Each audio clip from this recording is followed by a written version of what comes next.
नमस्कार दोस्तों, परमा एजुकेशन की यूट्यूब चैनल पे आप सभी भाई बहनों का स्वागत करते हैं। आज बात करेंगे हम लोग गणित शिक्षण मैराथन के बारे में। ठीक है, मैराथन के बारे में बात करेंगे। गणित शिक्षण से जितने भी प्रश्न आते हैं वो सभी प्रश्न रखे गए हैं, और जितने भी कहाँ कहाँ से प्रश्न आते हैं सभी को रखा गया है, वो भी उदाहरण के साथ। ठीक है, तो चलिए शुरू करते हैं। लेकिन शुरू करने से पहले बता दें कि आज जो 15 प्रश्न रखे गए हैं लास्ट में रखे गए हैं। क्लास छोड़िएगा मत, और लास्ट में आप लोगों को 15 प्रश्न करते चलना है। अगर एक बार आवाज़ आ रही है तो एक बार यस करिए, यस लिखिए अगर आवाज़ आ रही है तो, क्योंकि माइक ख़राब हो गई थी, दूसरी माइक आई है। और आप लोग एक बार यस करिए कमेंट बॉक्स में। ठीक है, यस करिए तो इसके बाद आगे चल रहे हैं। ठीक है, तो और जिन भाई बहनों ने अभी तक हमारे चैनल को सब्सक्राइब नहीं किया तो पहले सब्सक्राइब कर लीजिए, साथ ही बेल आइकन का बटन दबा लीजिए। जैसे ही लाइव आया जाए आप लोगों के पास एक नोटिफिकेशन पहुंच जाए। शेयर कर दीजिए अपने अपने ग्रुपों में, जल्दी से शेयर करिए अपने अपने ग्रुपों में। ठीक है, तो इसके बाद आगे चलते हैं। ठीक है, तो अब चलिए शुरू करते हैं अपने यहाँ पे पहले टॉपिक से। ठीक है, यहाँ पे देखिए आगमन विधि को पहले लिया गया है, क्योंकि छोटी कक्षाओं में जो होता है आगमन विधि का बहुत ही उपयोग किया जाता है। ठीक है, चलिए देख लेते हैं क्या कह रहा है कि इस विधि में प्रत्यक्ष अनुभव, उदाहरण तथा प्रयोगों का अनुभव कर नियम निकालते हैं तथा ज्ञात तथ्यों के आधार पर उचित सूझबूझ के निर्णय लिया जाता है। इसमें शिक्षक छात्र का अध्ययन करता है। ठीक है, इसमें शिक्षक जो होता है छात्रों को अध्ययन कराता है। ठीक है, इसके अंतर्गत क्या आता है, देखिए यहाँ पे कहा है कि प्रत्यक्ष अनुभव, यानी उनके समक्ष कुछ रख कर उससे ज्ञान दिलाना। ठीक है, तो प्रत्यक्ष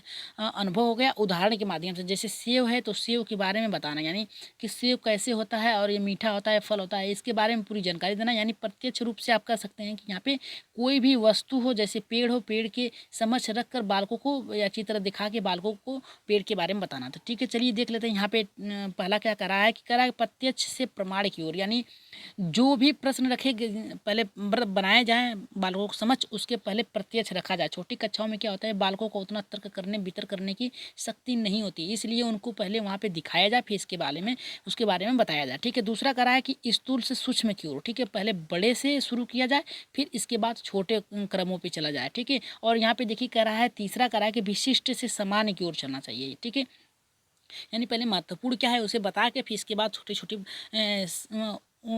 तर्कों को रखा जाए। ठीक है, और यहाँ पे देखिए यहाँ पे कह रहा है हमारे का चरण कह रहा है। ठीक है, चरण कितने होते हैं ये जान लीजिए। ठीक है, आगमन विधि के चरण कितने होते हैं, तो आगमन विधि के जो चरण होते हैं वो 4 होते हैं। पहला सर्वप्रथम हम एक उदाहरण प्रस्तुत करते हैं।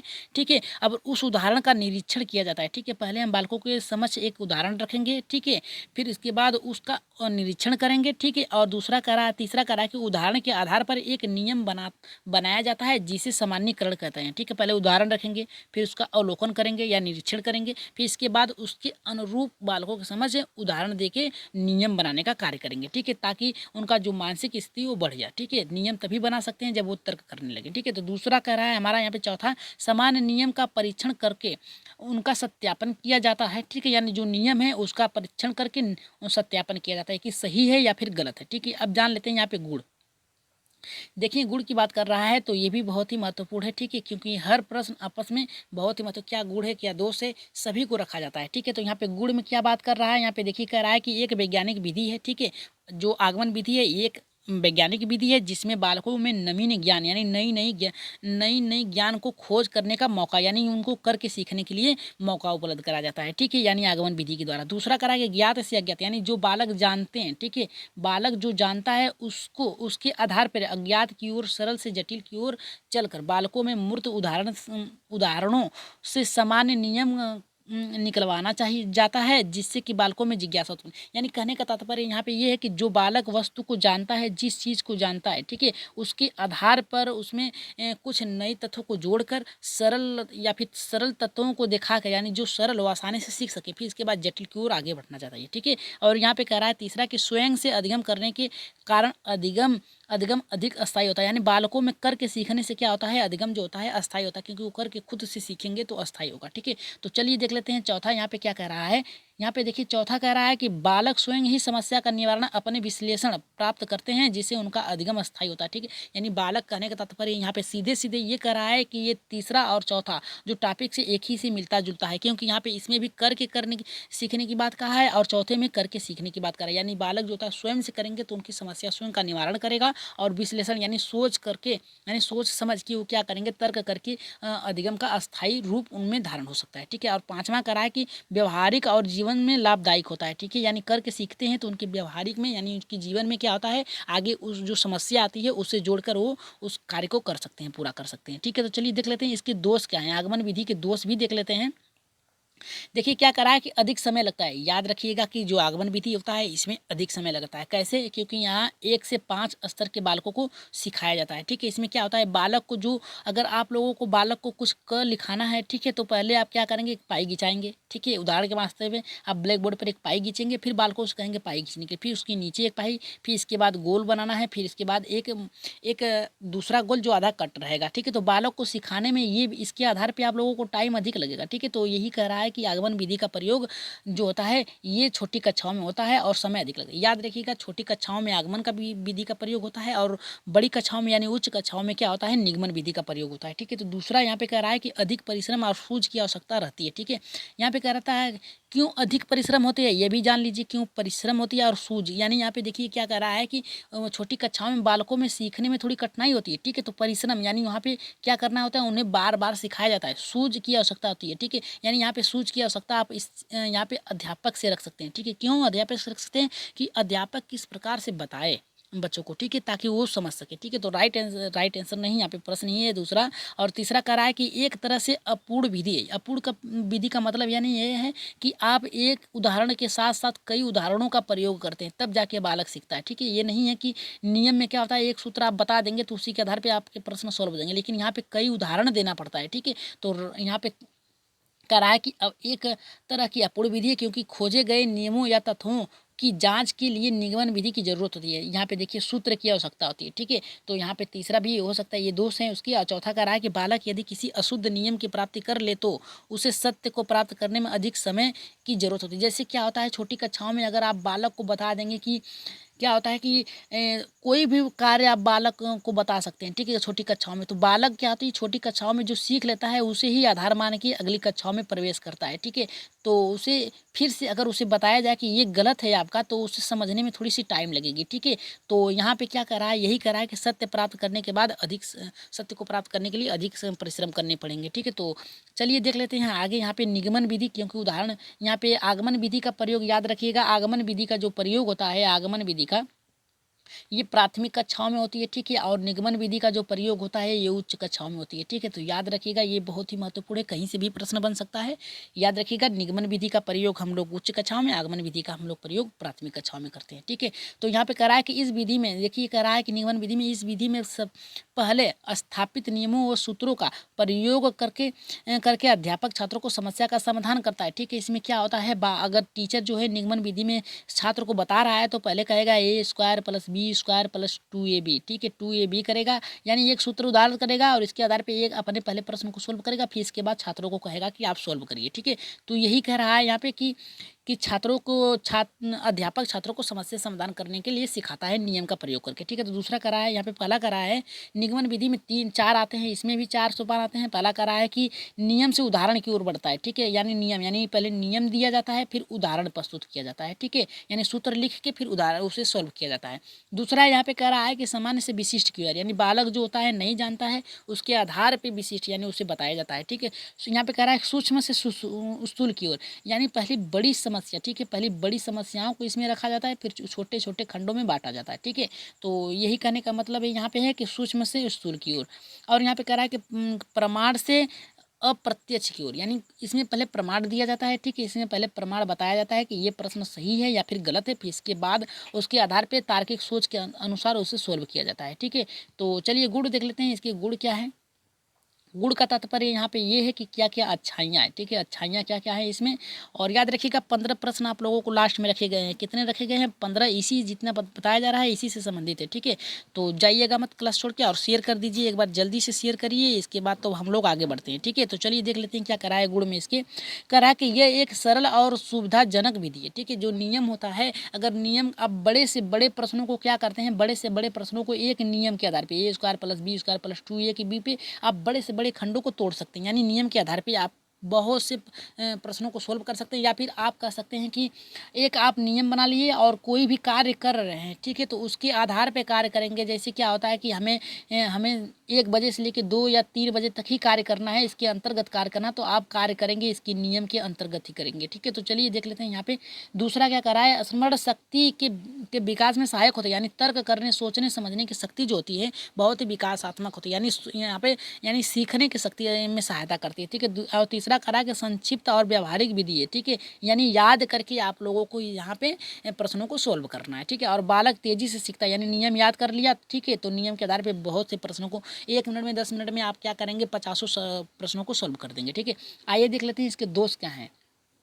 यानी इसकी बुराइयां क्या क्या हैं। ठीक है, तो यहाँ पे देख लेते हैं दोष क्या क्या है। पहले करा है रटने की शक्ति पर बल देता है, यानी आपको सूत्र याद करने पर बल देता है। ठीक है, बिना सूत्र के आप क्या करते हैं, नियम का प्रयोग नहीं कर सकते। ठीक है, पहले आपको नियम याद करना पड़ेगा, क्या नियम है, इसके बाद आप क्या करेंगे, प्रश्नों को सोल्व करेंगे। ठीक है, तो यहाँ पे रटने की शक्ति पर बल देता है। ठीक है, तो यहाँ पे देखिए कि दूसरा करा है कि निजी विश्लेषण क्षमता का प्रयोग न करने के कारण मानसिक विकास और कल्पना शक्ति का विकास बाधित होता है। ठीक है, यानी एक बार आप यहाँ पे प्रश्न याद कर लिए या फिर नियम याद कर लिए, बस उसी के आधार पे आप चलते रहेंगे। ठीक है, आपको दूसरे विधि का प्रयोग नहीं करना पड़ता है। ठीक है, तो यही करा है। और तीसरा करा है कि रटा हुआ ज्ञान अस्थायी नहीं होता। ठीक है, इसमें क्या होता है, बाद में बदला, यानी नियमों को आप बदल देते हैं तो जो उनका जो ज्ञान है, अस्थायी ज्ञान है, वो क्या करता है, भूल जाता है। ठीक है, तो यानी आप एक नियम के आधार पर दूसरा नियम बना देते हैं तो बालक क्या होता है, उस नियम को भूल के दूसरे नियम को याद करने के चक्कर में रह जाता है। ठीक है, और यहाँ पे कह रहा है कि छोटी कक्षाओं के लिए यहाँ पे सर्वथा अनुपयुक्त है, यानी पहले ही बता दिया कि ये प्राथमिक कक्षाओं के लिए उपयुक्त नहीं है। ठीक है, चलिए देख लेते हैं यहाँ पे विश्लेषण विधि। ठीक है, विश्लेषण विधि क्या कह रहा है ये भी जान लेते हैं। ठीक है, यहाँ पे देखिए कह रहा है कि विश्लेषण विधि में किसी विधान या व्यवस्था क्रम की सूक्ष्मता से परीक्षण करने की तथा उसके मूल तथ्यों को खोजने की क्रिया का विश्लेषण नाम दिया जाता है। यानी कह रहा है सीधे सीधे यहाँ पे कह रहा है विश्लेषण विधि में क्या कि विधान या व्यवस्था क्रम की सूक्ष्मता यानी छोटी छोटी क्रमों को खोजने में जो सहायक होती है उसे क्या कहा जाता है, यहाँ पे विश्लेषणता का नाम दिया गया है। ठीक है, अब देखिए यहाँ पे पहला कह रहा है कि यह विधि अज्ञात से ज्ञात की ओर, यानी क्या होता है कि आपको तर्क करके उस विधि तक पहुंचना। ठीक है, यहाँ पे अज्ञात यानी बालक को जो पता नहीं होता है उसके आधार पे ज्ञात किया जाता है। ठीक है, तो यहाँ पे दूसरा कह रहा है कि इसका प्रयोग रेखा गणित में प्रमेय, निर्मेय आदि में सिद्ध करने के लिए किया जाता है। ठीक है, और यहाँ पे देखिए कह रहा है कि जैसे पाइथागोरस का प्रयोग कर्ण का वर्ग आधार प्लस लंब का वर्ग यानी निकालने के, यानी आपके सूत्र सीधे सीधे कह रहा है कि सूत्रों का निर्माण किया जाता है। ठीक है, तो चलिए देख लेते हैं इसके गुण क्या है, यानी इसके लाभ क्या है। ठीक है, तो लाभ में देख लेते हैं। यहाँ पे देखिए कह रहा है, पहला कह रहा है यहाँ पे कि यह एक मनोवैज्ञानिक विधि यानी तर्क करने की विधि है और जो बालकों में जिज्ञासा उत्पन्न करने में उसमें अध्ययन के प्रति रुचि उत्पन्न करती है, यानी सोचने विचारने की विधि को प्रोत्साहित करता है। और यहाँ पे दूसरा कह रहा है हमारा कि स्वयं समस्या का समाधान करने हल खोजने पे बल देती है, यानी जब वो तर्क करेंगे यानी नियम का प्रयोग कर लेंगे तो यहाँ पे क्या करेंगे, छोटे छोटे वर्गों में बांट के प्रश्नों को सोल्व कर सकते हैं। ठीक है, तो यहाँ पे देखिए तीसरा कह रहा है कि अन्वेषण क्षमता अर्थात खोज करने की क्षमता का विकास होता है। ठीक है, अस्थाई ज्ञान उत्पन्न होता है। ठीक है, यानी खोज करेंगे बालक खुद से करेंगे तो क्या होता है, अस्थाई ज्ञान, कोई भी हो अगर खुद से कार्य कर रहा है तो उसमें अस्थाई ज्ञान प्राप्त होता है। ठीक है, तो चलिए देख लेते हैं आगे यहाँ पे दोष क्या है, इसके दोष देख लेते हैं इसमें क्या है। यहाँ पे देखिए दोष की बात किया है। ठीक है, सॉरी, यहाँ पे दोष की बात किया है तो देख लेते हैं क्या है। यहाँ पे अधिक समय लेने वाली विधि है। ठीक है, ये क्या होती है, अधिक समय लेती है, यानी इसका प्रयोग आप आगमन यहाँ पे आगमन यानी आप उदाहरण के यानी छोटी कक्षाओं में कर सकते हैं। सीधे सीधे करा है कि छोटी कक्षाओं में कर सकते हैं, अगर अधिक समय ले रहा है तो छोटी कक्षाओं में कर सकते हैं। ठीक है, दूसरा करा है कि यहाँ पे देखिए दूसरा करा है हमारा कि कुशल अध्यापन की जरूरत होती है, यानी इसमें क्या होता है, एक प्रशिक्षण अध्यापक की जरूरत है जिसको उसमें पूर्ण ज्ञान हो। ठीक है, और तीसरा करा कि अधिक तर्क शक्ति सूझ शक्ति की जरूरत है, यहाँ पे तर्क करने की अधिक जरूरत होती है। ठीक है, और यहाँ पे छोटी कक्षाओं के बालकों के लिए अनुपयोगी, यहाँ पे छोटी कक्षाओं के लिए नहीं होगा। ठीक है, यहाँ पे हमने सोचा अधिक समय ले रहा है तो छोटी कक्षाओं के लिए होगा, नहीं, यहाँ पे छोटी कक्षाओं के लिए नहीं होगा क्योंकि यहाँ पे देखिए तर्क करने की बात किया है, कुशल अध्यापक की बात किया है। ठीक है, तो तर्क करने की शक्ति आपकी क्या होती है, छीड़ होती है प्राथमिक कक्षाओं में बालकों की। ठीक है, तो हमारा चलिए देख लेते हैं आगे कौन सा है, संश्लेषण विधि। ठीक है, संश्लेषण विधि में देख लेते हैं क्या क्या होता है। संश्लेषण विधि का अर्थ क्या होता है, अनेक को एक करना, यानी कई कई जो विधियां हैं उसको एक में समाहित करना, या फिर कई कई जो पार्ट है उसको एक में जोड़ देना। ठीक है, तो चलिए देख लेते हैं यहाँ पे क्या कह रहा है कि अनेक को एक करना, अर्थात इस विधि में कई विधियों का उपयोग करके समस्या का समाधान करने पर बल दिया जाता है। ठीक है, सीधे सीधे कह रहा है कि सभी जो समस्याएं हैं, सभी जो आपकी कठिनाइयां हैं उसको एक ही में समाहित करके यानी समाधान करने पर बल देता है। ठीक है, और हिंदी पढ़ाने में सबसे वर्णमाला सिखाने तथा शब्दों का ज्ञान कराया जाता है, तत्पश्चात शब्दों में वाक्य बनाया जाता है। ठीक है, यानी सीधे सीधे कह रहा है यहाँ पे कि इसका प्रयोग हिंदी में भी किया जाता है। ठीक है, गणित के साथ साथ क्या किया जाता है, हिंदी में भी किया जाता है शब्दों को जोड़ने में। ठीक है, जैसे क्या होता है, पहले आप आधा क लिखते हैं, फिर इसके बाद उसमें जोड़ देते हैं। ठीक है, यहाँ पे देखिए क्या होता है, क कैसे बनता है। ठीक है, क कैसे बनता है, यहाँ पे क आप पहले आधा क लिखेंगे, हलंत नीचे लगाएंगे, फिर इसके बाद अगर उसमें जोड़ दिए आप, ठीक है, उसमें जोड़ दिए, ठीक है, तो अब क्या होगा, आपका पूर्ण क बन जाएगा। ठीक है, यानी मात्राएं छिपी रहती हैं। ठीक है, तो चलिए देख लेते हैं यहाँ पे पहला क्या कह रहा है हमारा कि ज्ञात से अज्ञात की ओर ले जाती है, यानी आपको जो ज्ञात है उसके आधार पे आप अज्ञात की ओर चल जाते हैं, अर्थात ज्ञात नियमों का प्रयोग करके अज्ञात नियमों को परिणाम को प्राप्त कर सकते हैं। ठीक है, और यहाँ पे उदाहरण के तौर पे रखा है कि एक वृत्त की त्रिज्या 9 सेंटीमीटर, वृत्त का क्षेत्रफल क्या होगा। यानी आप पहले जान रहे हैं कि वृत्त का जो त्रिज्या है वो कितना है, 9 सेंटीमीटर सेमी है। ठीक है, उस वृत्त का क्षेत्रफल क्या होगा, तो आप उदाहरण के आधार पे नियम के आधार पे लगा सकते हैं। यहाँ पे दूसरा करा कि सरल और सुविधाजनक विधि मानी जाती है। ठीक है, और तीसरा करा कि समस्या का समाधान तीव्रता से होती है, यानी नियम आपको पता हो गया तो आप जल्दी जल्दी कर सकते हैं। ठीक है, और यहाँ पे कह रहा है कि श्रवण शक्ति के विकास में सहयोगी होती है, यानी सीखने की शक्ति में बहुत ही तीव्रता से काम करती है। और यहाँ पे कह रहा है कि ज़्यादा गणितीय समस्याओं का समाधान इसी विधि में उपयोग किया जाता है। ठीक है, और इसके दोष क्या हैं ये भी देख लेते हैं।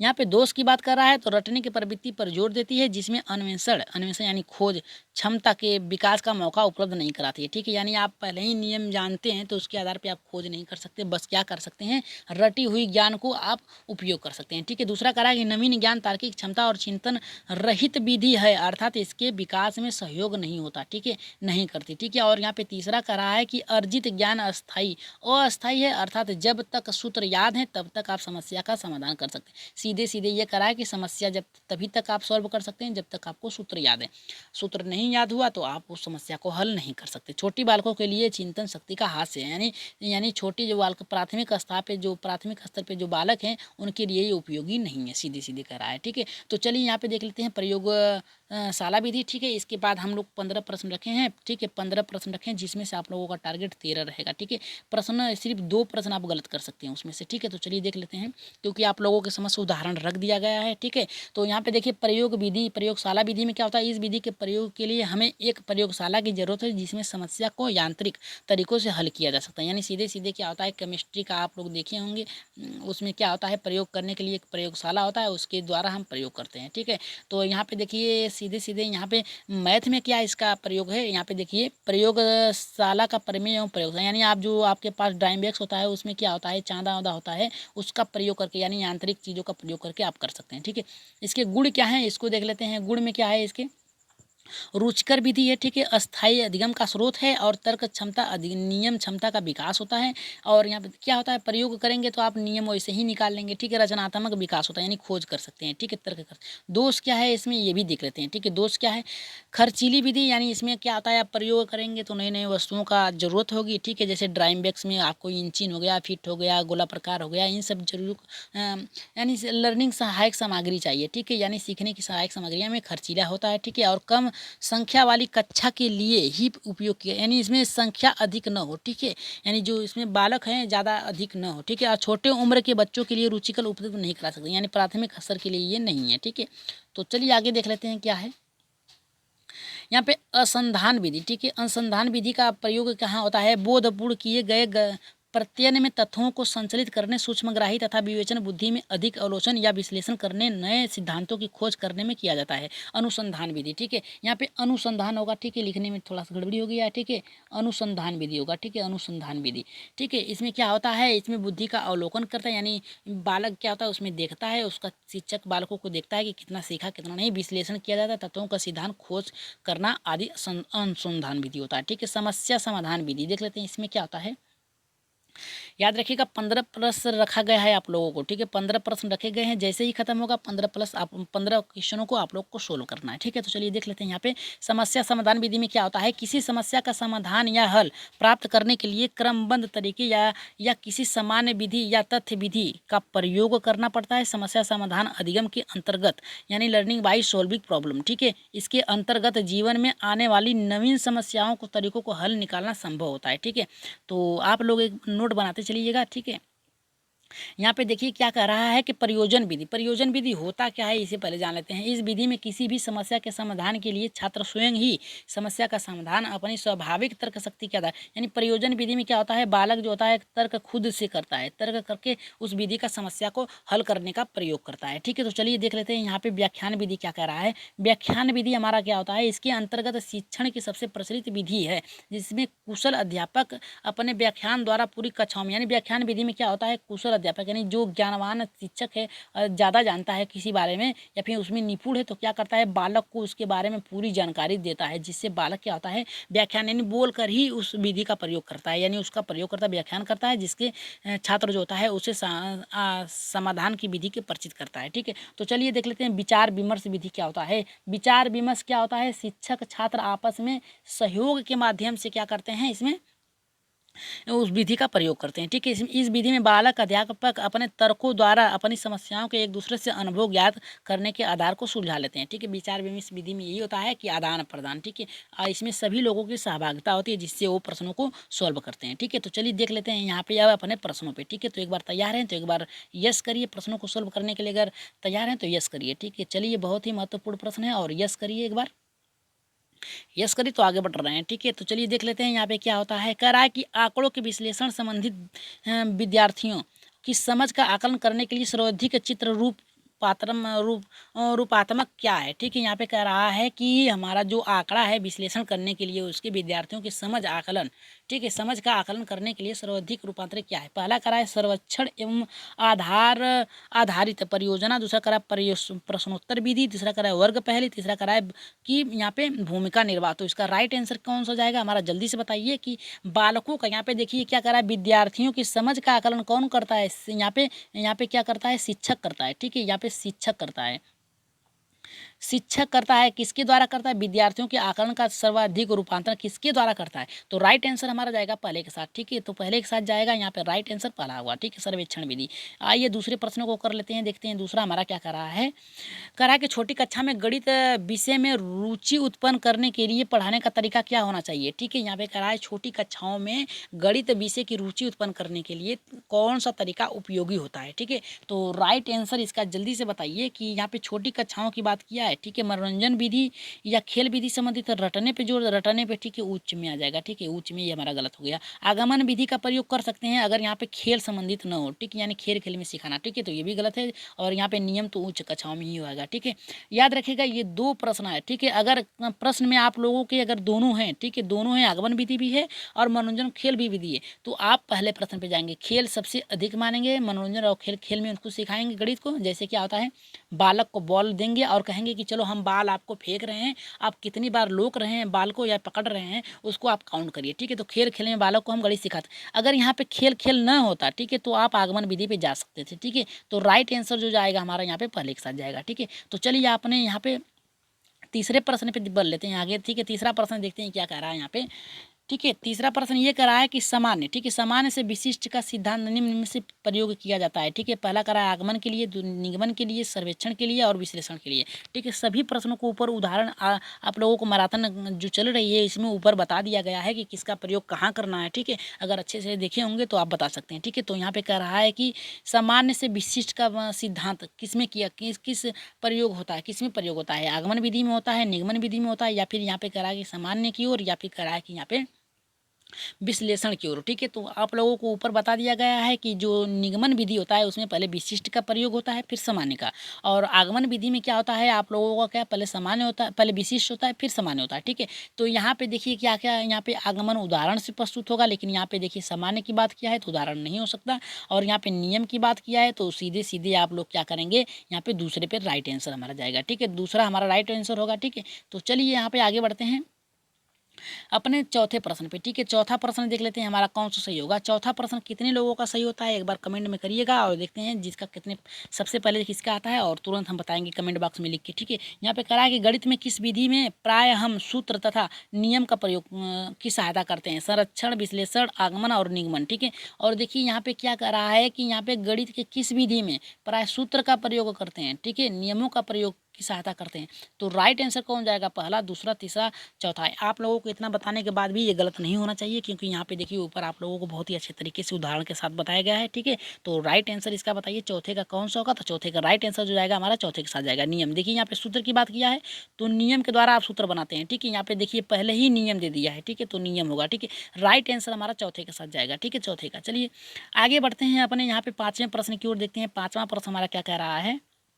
क्षेत्रमिति पढ़ाते समय शिक्षक जो होता है आगे पढ़ने से यानी आगे पढ़ने से पहले ब्लैक बोर्ड पे सूत्र लिख देती है, ठीक है। और ये तरीका दर्शाता है कि उपागम अनुपालन कर रही है किसकी, नियम की, प्रयोजन की, व्यवहारिक की और आगमन की। तो जल्दी से इसका आंसर बताइए, पांचवें का आंसर हमारा कौन सा होगा, ठीक है।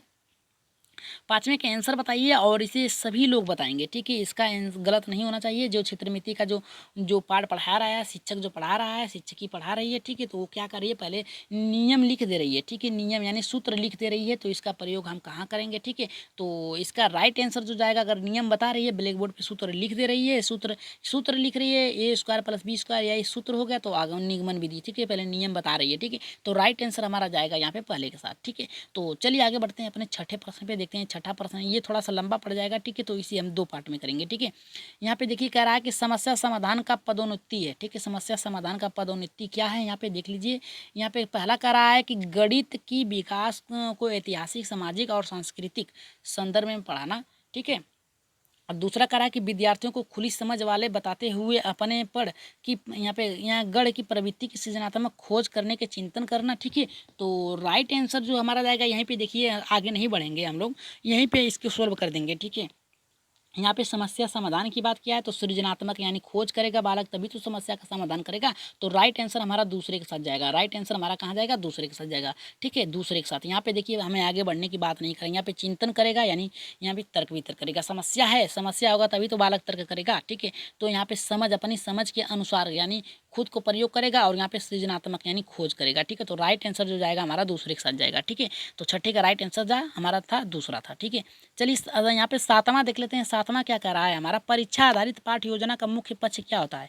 जो परीक्षा आधारित होता है उसका पाठ्य योजना का मुख्य पक्ष क्या होता है, व्याख्या करना, खोजबीन परख कार्य, यहाँ पे विस्तारित करना। यहाँ पे कह रहा है चौथा की अनुप्रस्थ पाठचर्या एकीकरण करना, ठीक है। तो सातवें का राइट आंसर बताइए हमारा, सातवें का राइट आंसर कौन सा होगा हमारा। यहाँ पे देखिए, यहाँ पे परीक्षा पर आधारित पाठ की बात कर रहा है, ठीक। तो क्या करेंगे आप, यही तो करेंगे, बालकों में क्या है, उनकी तर्क क्या है, उनकी खोजबीन करने की, परख करने के कार्य क्या है। तो राइट आंसर हमारा दूसरे के साथ जाएगा, ठीक है। यहाँ पे खोजबीन परख कार्य करना, ठीक है। आप लोगों को ऊपर क्या है, वहाँ पे देखिए, वहाँ पे जो आप लोगों का चर्चा पर चर्चा जो पाठ ऊपर पढ़ाया गया था, ठीक है, सहयोगात्मक जो पढ़ाया गया था ऊपर ही बताया गया था, ठीक है, उसी में दिया था। आप खोज करेंगे बालक, ठीक है। यहाँ पे परीक्षा आधारित जो होता है वो खोज से, कार्य से संबंधित होता है, ठीक है। तो राइट आंसर दूसरा था हमारा यहाँ पे। चलिए देख लेते हैं तीसरा हमारा क्या कह रहा है। यहाँ पे आठवां क्या कह रहा है, निम्नलिखित में से किस पाठ में पहले सामान्य नियम स्पष्ट किए जाते हैं, फिर उसके बाद उदाहरण दिया जाता है, ठीक है। पहले नियम बताया जाता है, ठीक है,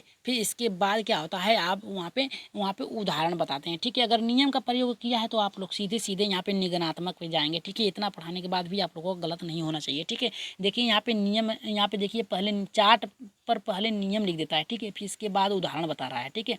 अगर उदाहरण पहले देता फिर नियम देता तो आप लोगों का आगमनात्मक जाता, ठीक है, आगमन विधि जाता। लेकिन यहाँ पे देखिए क्या कह रहा है कि नियम, ठीक है। ये जहाँ भी नियम दे दिया तो आप प्रश्न में याद रखेगा कि ये उच्च कक्षाओं के लिए हो रहा है, ठीक है। तो राइट आंसर हमारा तीसरे के साथ जाएगा, आठवें का, ठीक है। तो चलिए देख लेते हैं यहाँ पे नौवां प्रश्न हमारा क्या कह रहा है, ठीक है। सॉरी, प्रश्न तो देख लिए हैं, उत्तर देख लिए हैं, लेकिन कोई बात नहीं है, सोच के एक बार पढ़ के दीजिएगा आप लोग उत्तर, ठीक है, इसका, ठीक है। यहाँ पे आगमन विधि निम्नलिखित में से, ठीक है, निम्न में से किसके लिए उपयुक्त है। आगमन विधि किसके लिए उपयुक्त है। पहला करा है सूत्र स्थापित करने के लिए, दूसरा करा है सवाल कुछ सूत्र द्वारा हल किया जा करने के लिए, और यहाँ पे करा है सवाल को समझने के लिए, चौथा करा है कि बनाने के लिए सवाल को, ठीक है। तो यहाँ पे देखिए बनाने के लिए सवाल को नहीं होगा, सवाल बनाने के लिए होगा, यह गलत होगा, सवाल को समझने के लिए नहीं होगा, ठीक है।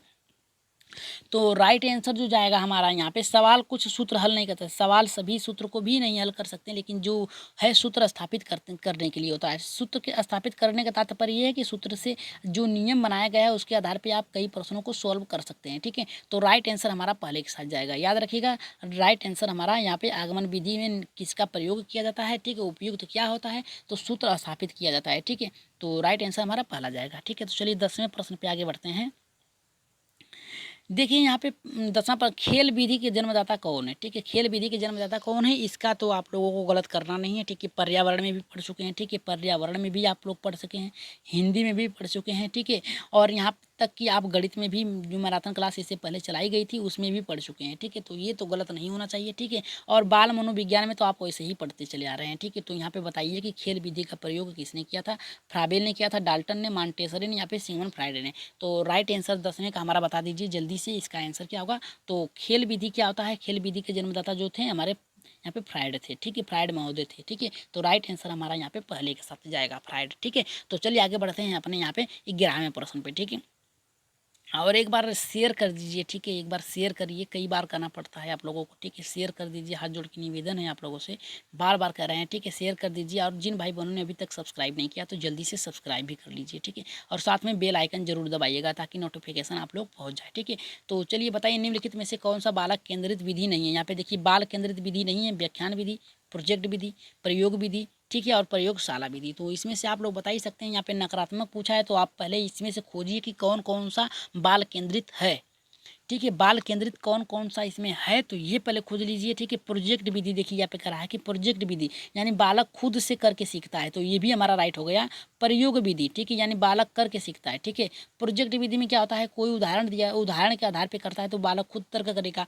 प्रयोग विधि ये बालक खुद करेगा। प्रयोगशाला विधि यानी ठीक है खोजबीन करेगा। ठीक है, लेकिन यहाँ पे व्याख्यान में क्या होता है, ठीक है, व्याख्यान में आपको उसके बारे में बताना पड़ता है। ठीक है, तो प्राथमिक जो कक्षा है, ठीक है, यहाँ पे देखिए आप याद रखिएगा, यहाँ पे देखिए प्राथमिक स्तर, उच्च स्तर और प्राथमिक स्तर नहीं दिया, लेकिन हम ये मान के चलेंगे कि हम 1 से 5 के सभी टॉपिक्स को सोल्व कर रहे हैं। तो यहाँ पे व्याख्यान विधि जो होता है हमारा उच्च कक्षाओं में होता है। ठीक है, तो राइट आंसर हमारा यहाँ पे पहले के साथ जाएगा। ठीक है, तो चलिए देख लेते हैं यहाँ पे अपने 12वें प्रश्न पे। ठीक है, 12वें प्रश्न में देखिए, एक बार लाइक कर दीजिए, जितने लोग हैं कम से कम उतने ही लाइक कर दीजिए। लाइक नहीं हुआ है। ठीक है, जितने लोग आ रहे हैं देख के चले जा रहे हैं। ठीक है, लाइक तो कर दीजिए कम से कम। ठीक है, तो चलिए देख लेते कह रहा है कि निम्नलिखित में से कौन सा प्रोजेक्ट पर नीति का दोष है। ठीक है, यहाँ पे कह रहा है कि प्रोजेक्ट पर जो है निम्नलिखित में से नीति का दोष है। पहला कह रहा है कि शिक्षा अपूर्ण संकलन, दूसरा कह रहा है कि साध पद्धति, तीसरा कह रहा है कि संदर्भ पुस्तक की उपलब्धता, और चौथा कह रहा है कि वास्तविक जीवन से संबंधित। तो राइट आंसर 12वें का हमारा कौन सा होगा, जल्दी से बताइए यहाँ पे। ठीक है, तो यहाँ पे देखिए बात कर रहा है प्रोजेक्ट विधि की। ठीक है, तो प्रोजेक्ट शिक्षा अपूर्ण संकलन है, यानी तर्क वितर्क करने की, आपकी सोचने समझने की। यहाँ पे क्या होता है, प्रोजेक्ट विधि में होता है अपूर्ण होता है। ठीक है, यानी शिक्षा का पूर्ण ज्ञान नहीं होता है। और साध्य यहाँ पे दोष नहीं है। ठीक है, दोष किसमें नहीं है, यहाँ पे साध्य पद्धति है, यानी एकदम सही है, ये भी नहीं हो सकता। प्रोजेक्ट में क्या होता है आपका, कभी कभी गलत भी हो सकता है। ठीक है, प्रोजेक्ट विधि में, और सही भी हो सकता है। तो संदर्भ में पुस्तक की उपलब्धता कराती है, गलत है। ठीक है, और यहाँ पे वास्तविक जीवन से संबंधित होती है। ठीक है, यही होता है, यानी आप जोड़ के किसी या वास्तविक जीवन से तात्पर्य ये रख सकते हैं आप। यहाँ पे ये कह सकते हैं कि जो कार्य कर रहे हैं किसी से जोड़कर, यानी आपको उसके बारे में पता है। ठीक है, हमें इसके बारे में इस संबंध को प्रोजेक्ट को पूरा करना है। ठीक है, तो हम यही कह सकते हैं वास्तविक जीवन से संबंधित है। ठीक है, तो यही हमारा दोष नहीं है, तो यही हमारा होगा चौथा। ठीक है, तो चलिए आगे बढ़ते हैं अपने 13वें प्रश्न पे देख लेते हैं। 13वां प्रश्न हमारा क्या कह रहा है। ठीक है, 13वां प्रश्न ये कह रहा है कि गणती ठीक है, गणती करने की व्यूह रचना के रूप में